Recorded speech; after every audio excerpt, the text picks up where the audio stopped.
Assalamualaikum warahmatullahi wabarakatuh. Alhamdulillahilladzi khalaqal insana wa 'allamahul bayan. Asyhadu an la ilaha illallah wahdahu la syarika lah wa asyhadu anna Muhammadan 'abduhu wa rasuluh. Allahumma salli wa sallim wa barik ala Muhammadin wa ala alihi wa sahbihi wa man tabi'ahum bi ihsan ila yaumil. Wa qala Allah ta'ala fi kitabihil karim, a'udzu billahi minasy syaithanir rajim. Bismillahirrahmanirrahim. Wa idza sa'alaka 'ibadi anni fa inni qarib ujibu da'watad da'i idza da'ani wal yastajibu li wal yu'minu bi la'allahum yarshudun. Ma'asyiral muslimin jamaah Masjid Ar-Rahman yang dirahmati Allah. Di dalam surah Al-Baqarah ayat 186 yang kita bacakan tadi, Allah Subhanahu wa taala menyebutkan, wa idza sa'alaka ibadi anni fa inni qarib. Kalau ada orang yang bertanya kepadamu wahai Muhammad tentang aku, kata Allah. Jadi kalau ada orang yang bertanya kepada kita tentang Allah, maka katakanlah bahwa sesungguhnya Allah itu sangat dekat.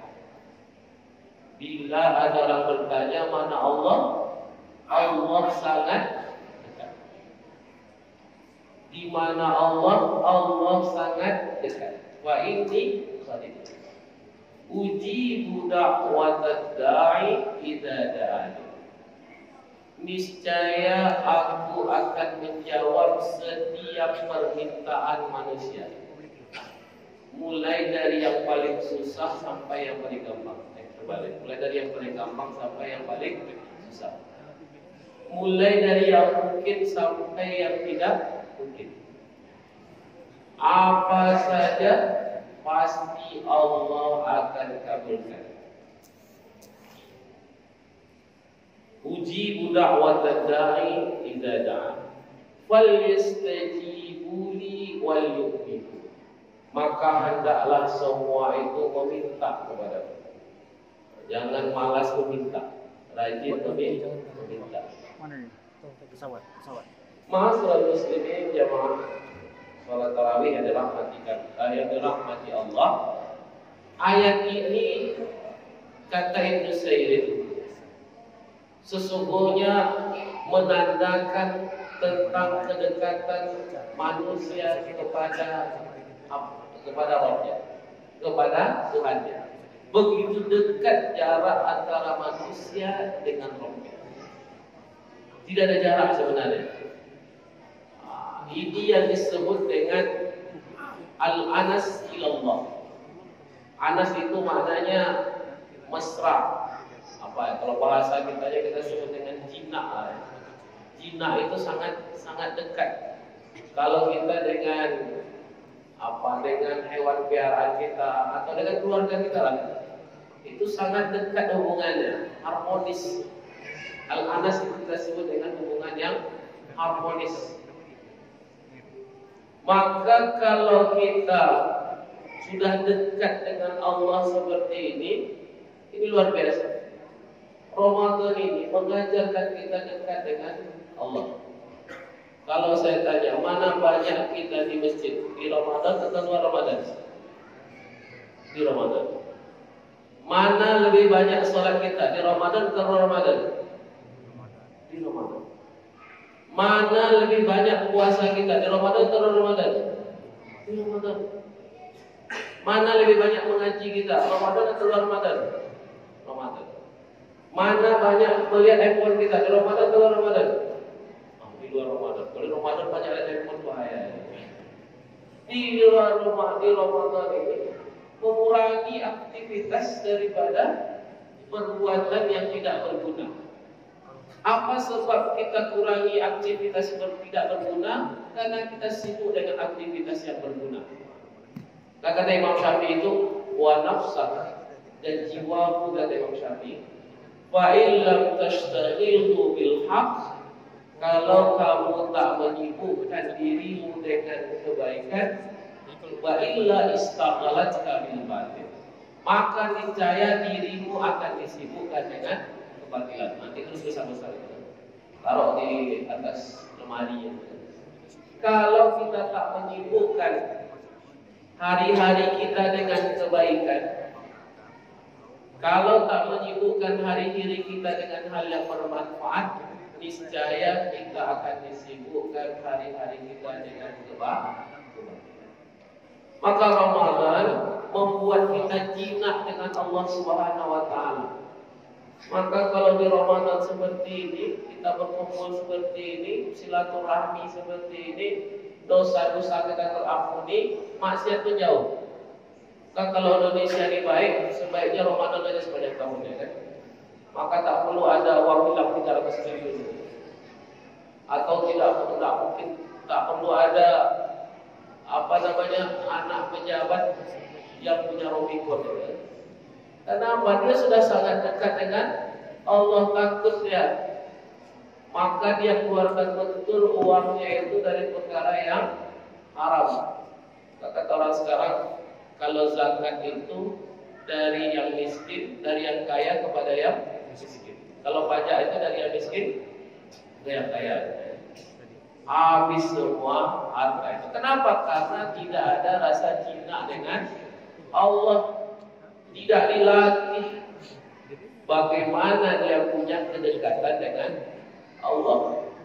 Maka Ramadan, Bapak Ibu dirahmati Allah, mengajarkan betul kepada kita bagaimana kita bisa menjadi orang-orang yang dekat dan cinta dengan Allah Subhanahu wa taala, yang senantiasa minta kepada Allah untuk diberikan keberkahan dalam hidup. Maka bagaimana caranya agar kita bisa jinak, dekat dan mesra dengan Allah Subhanahu wa taala? Maka Imam Ibnu Qayyim menyebutkan setidaknya ada 3 perkara yang harus kita lakukan agar kita jinak dengan Allah, agar kita dekat dengan Allah, agar Allah mudah dalam memberikan fasilitas kepada kita. Ibarat dalam hidup ini kan, kalau kita ada fasilitas itu kan enak kan? Dapat uang VVIP itu enak kan?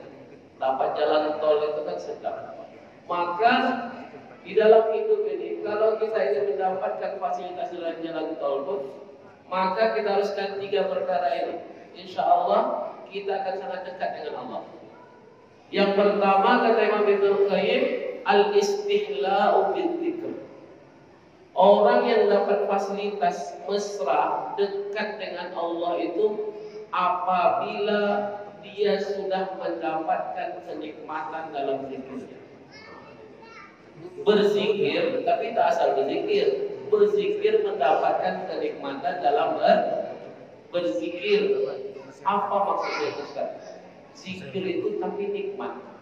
Karena banyak orang sekarang berzikir tak terasa nikmatnya. Contohnya apa? Sholat buru-buru ya kan? Kalau puasa pengen cepat azan maghrib ya kan?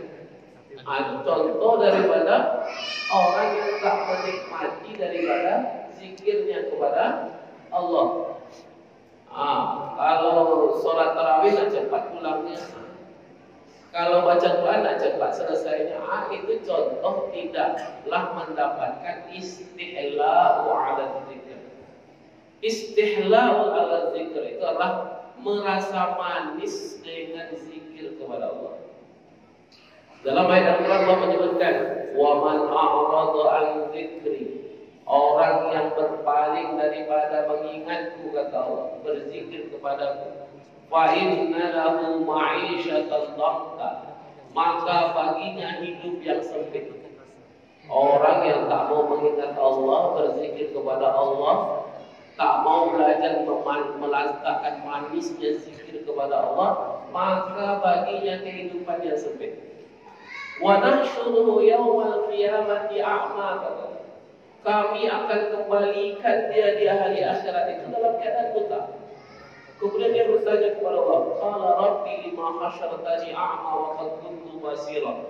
Ya Allah, bagaimana mungkin Engkau kembalikan kami dalam keadaan buta, padahal kami sebelumnya di dunia itu dalam keadaan melihat. Qala rabbi bima hasyartani a'ma wa qad kuntu basira. Qala kadzalika atatka ayatuna wa nasitaha wa kadzalika al-yawma tunsa. Ketika kata Allah itu kenapa terjadi, karena kami setelah kami sampaikan ayat-ayat kami kepadamu, kamu melupakannya, tak mau mendengarkannya.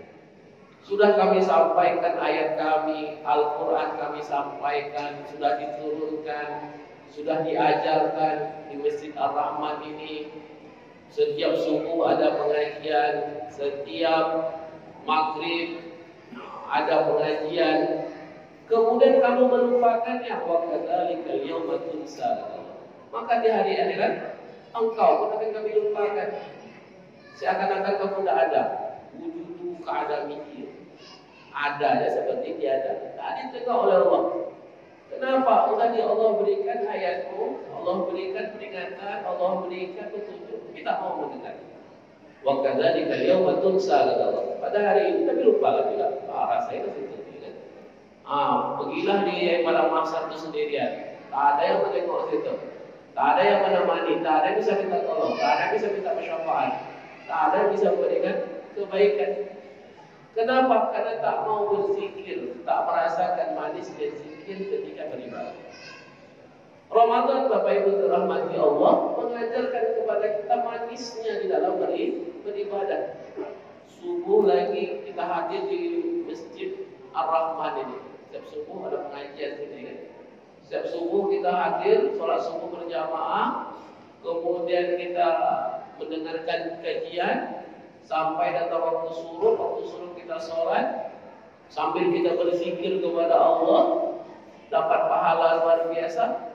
Disitulah yang namanya kita rasakan manisnya iman. Setelah itu mau tambah lagi, tidur tambah lagi ya. Tapi pahala pagi sudah tidak dapatkan. Tambah lagi pagi itu bawalah uang berapa gitu kan, untuk kita bisa berinfak. Karena infak pagi itu akan didoakan oleh para malaikat. Itu kita lakukan terus menerus, maka kita akan mendapatkan yang namanya manisnya iman, halawatul iman, istihlau ala dzikr. Orang yang terus menerus di dalam zikirnya, barulah dia akan mendapatkan manisnya zikir. Tapi kalau zikirnya sekali belum lagi mendapatkan.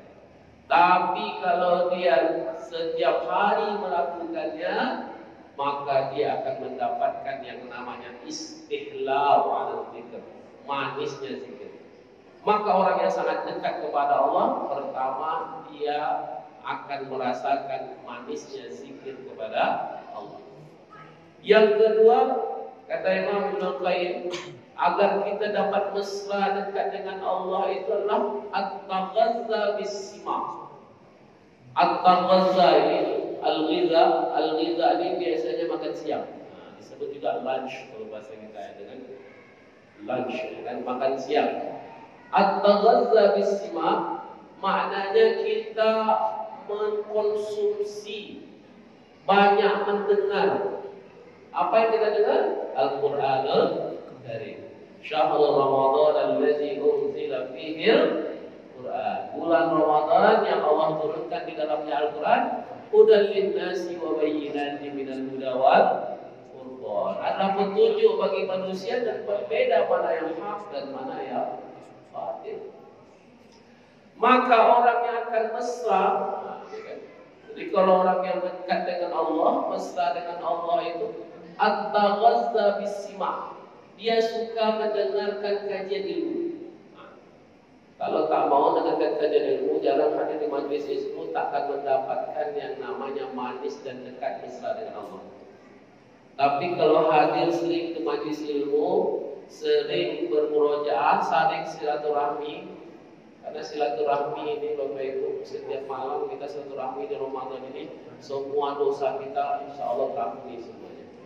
Apa Sebab kita berjumpa setiap hari, kita saling mendoakan setiap hari.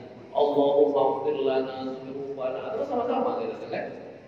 Kalau ada dosa di antara kita sudah selesai. Kalau ada dosa kita dengan orang lain sudah selesai. Maka jamaah itu punya keberkahan yang sungguh luar biasa. Kemudian diisi lagi dengan kajian ilmu yang menambah daripada makanan kita. Badan kita ini perlu nutrisi, maka jadi berbuka kita makan supaya apa? Nambah nutrisi kita. Tapi kalau terlalu banyak menghancur badannya. Tapi kalau kita, jiwa kita juga perlu nutrisi. Apa nutrisi jiwa kita? Nutrisi jiwa kita adalah banyak kita mendengarkan Al-Quran dan mengajak mengkaji Al-Quran. Maka sejak subuh ada pengajian Al-Quran di sini. Semaghrib ada pengajian Al-Quran. Ini yang disebut dengan at-taghazza bis-sima'. At-taghazza bis-sima' banyak dapat asupan makanan.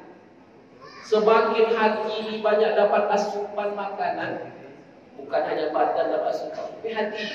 Semakin hati ini banyak dapat asupan makanan, maka dia semakin mesra dan dekat dengan Allah Subhanahu wa taala. Maka orang-orang yang senantiasa mengaji, belajar tadabbur Al-Qur'an, dia sangat dekat dengan Allah. Dan yang terakhir Bapak Ibu rahmati Allah, orang yang akan mendapatkan kemesraan dengan Allah itu al-anas ilallah, ya kan? Orang yang mesra dengan Allah itu disebutkan al-wuqufu bil isyarat. Dia memperhatikan isyarat-isyarat di dalam hidup ini. Contoh katanya semalam tuh ada hujan apa namanya? Hujan es. Saya dapat beritanya. Waktu itu saya pergi ke Tangkerang tuh, tak jumpa hujan es. Yang jumpa hujan es apa? Es kacang hijau itu ada. Es. Kalau kita perhatikan ada peristiwa seperti ini atau peristiwa di Arab itu tumbuh di bukit itu hijau-hijau sekarang, maka kita harus perhatikan itu tanda dari Allah Subhanahu wa taala. Di Arab itu padang tandus, tapi sekarang bukit-bukit di Arab itu sudah mulai berhijau. Itu apa? Tanda akhir zaman. Tanda kita harus berhati-hati. Yang pasti setelah ini Dajjal itu keluar. Tak keluar pun Dajjal, anak-anaknya sudah keluar sekarang. Apa bukti anak-anaknya itu? Tengok aja lah. Banyak rumah makan yang buka di siang hari, ya kan? Bukanya tak besar, cuma satu pintu aja, kecil aja kan. Tapi di dalamnya penuh orang. Itu termasuklah di antara yang harus kita perhatikan. Al-wuquf 'alal isyarat. Kita harus perhatikan.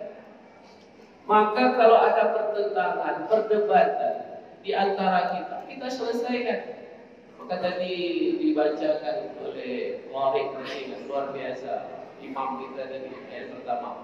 Wa'tasimu bihablillahi jami'an wa la tafarraqu. Hendaklah engkau berpegang teguh kata Allah dengan tali Allah. Apa itu tali Allah? Al-Qur'anul Karim. Apa itu tali Allah? Agama Allah. Berpegang teguh kita, jangan sampai goyang, jangan sampai linglung kita dari tali Allah. Wala tafarraqu, jangan kita pernah bercerai-berai. Kita lagi di pilkada, dan macam-macam dan pil-pil lainnya. Itu banyak sekali karena di perpecahan, perbedaan, cara pandang dan lain sebagainya. Jangan sampai kita berpecah-pecah. Wa'tasimu bihablillahi jami'an wa la tafarraqu. Wadhkuru ni'matallahi 'alaikum, kata Allah. Ingatlah nikmat yang telah Allah berikan kepadamu. Id kuntum a'da'an fa'allafa baina qulubikum. Ketika kalian bermusuh-musuhan, Allah lembutkan hati di antara kamu. Fa'allafa baina qulubikum wa asbahtum bi ni'matihi ikhwana. Kemudian Allah jadikan kalian ini bersaudara. Yang awalnya bercerai-berai, Allah jadikan kita ini sebagai bersaudara. Maka namanya ikhwan.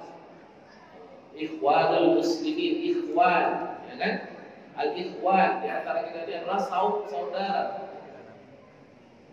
Allah katakan tadi kan, Allah katakan bahwa ikhwana wa kuntum ala syafa hufratin minan nar fa anqadhakum minha. Kalian itu seperti kalau kita bercerai berai seperti di tepi jurang kata Allah, dan tinggal sedikit aja masuk dalam jurang. Kalau kita bercerai berai, maka perlu di situnya jamaah kita ini diperkuatkan. Kalau jamaah ini kuat, kita bisa bersatu padu dan kita selesaikan semua masalah umat ini. Dan kalau masalah umat ini sudah selesai, kita mencari pemimpin itu gampang, kita jalankan. Tak perlu lagi datang-datang kampanye pasang baliho macam ini, tak perlu lagi. Kemarin ada salah satu orang calon anggota dewan datang ke rumah. Ustaz, saya mau jadi calon, bagus kan? Saya bilang kan, minta petunjuk, amin, tak perlu jangan sama saya, sama Allah mudah begitu kan. Yang penting luruskan niat, niatkan karena Allah Subhanahu Wa Taala untuk membangun masyarakat. Bismillah tawakal Allah. Yang penting berbuat baiklah di tengah masyarakat. Kalau kita sudah berbuat baik di tengah masyarakat, masyarakat pasti nilai kita. Yang penting bukan waktu menjadi anggota dewan, setelah menjadi itu lebih penting.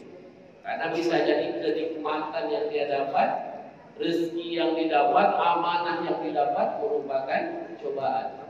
Bisa jadi kita lebih selamat daripada anggota dewan masuk surga yang tak banyak beban. Mereka ini banyak bebannya kan. Semua nak dicilap ya, 300 triliun pun nak hilang juga. Tak jelas tak kemana.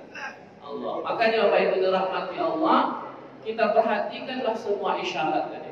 Kalau kita sudah perhatikan semua isyarat, maka insya Allah kita akan dekat dan akan sangat dekat dengan Allah, dan kita akan mesra dengan Allah Subhanahu Wa Taala. Dan inilah puncak daripada puasa. Puncak dari puasa adalah kemesraan kita bersama dengan Allah Subhanahu Wa Taala, terutama di 10 malam terakhir. Maka dari sekarang ingatkan kan? Terutama di 10 malam terakhir. Karena 10 malam terakhir adalah 10 malam terbaik Allah yang Allah turunkan kepada bulan Ramadan, yang disebut dengan malam Lailatul Qadar.